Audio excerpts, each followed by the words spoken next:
दोस्तों, दुनिया में एक मुल्क है, नाम आप सबने उसका सुना हुआ है। मैं थोड़ा सा इशारे देता हूँ, कोशिश करें आप पहचान जाएं। नंबर 1 तो उस मुल्क में 99% जो है ना वो तालीम है।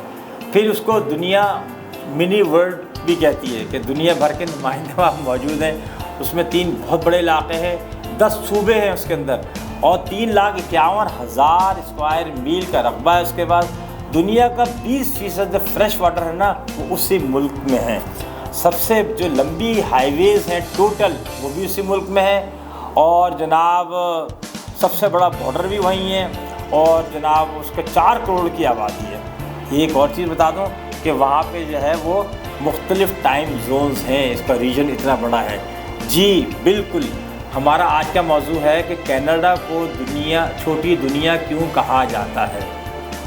कनाडा जो है उसको कहते हैं, जैसे पाकिस्तान में कहते हैं ना कराची जो है मिनी पाकिस्तान है, इस तरह कनाडा को कहा जाता है कि मिनी वर्ल्ड है, कि छोटी दुनिया की सारी दुनिया के लोग वहाँ मौजूद हैं, कोई जाके वो अजनबी नहीं कहलाएगा, ठीक है ना। अब कनाडा जो है उसका जो कैपिटल है वो ओटावा है, और सबसे बड़ा जो उसका शहर है वो टोरंटो है। जिनका पुराना नाम जो था अपर कनाडा था, और ये ख्याल रखिएगा कनाडा में 70 साल तक जंग हुई है बरतानिया और फ्रांस की, ठीक है ना। उसके बाद बरतानिया ने इस पर कब्ज़ा कर लिया, जिसको हम आगे और थोड़ा सा पढ़ेंगे।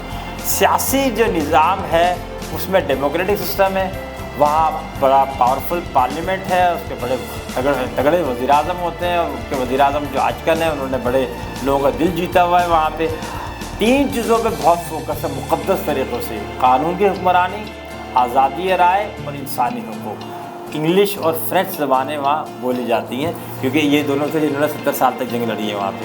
मईशत में ये अगर देखें तो उनकी करेंसी जो है वो कैनेडियन डॉलर है। मिक्स जो है इकॉनमी है, 10 बड़ी मईशतों में शामिल है कनाडा माशाल्लाह से। ट्रेडिंग नेशन है, ठीक है। 2.3 जो है ना वो US डॉलर जो है उसका GDP है, और 59,800 USD जो है उसका पर कैपिटा है। याद रखें कनाडा की जो एक्सपोर्ट्स हैं वो 637 बिलियन डॉलर्स हैं, ठीक है। ये आप अंदाज़ा कर रहे हैं कि कितना रिच है इस मामले के अंदर। उसकी छोटी सी तारीख बताते हैं, फिर बॉर्डर बताएंगे कहाँ है। पर तारीख़ में यही है कि कनाडा पे वो 2 गैर मुल्कों ने, बरतानिया और फ्रांस ने, जो इस वक्त जो है माशाल्लाह से तमीज़ और तहज़ीब और मौजू होने का क्लेम करते हैं, उन्होंने 70 साल तक जंग की है इस पर कब्ज़ा करने के लिए, ठीक है। बरतानिया के ज़ेर असर रहा ये 1867 से, और फिर जभी से थोड़ी तब्दीली शुरू हुई है।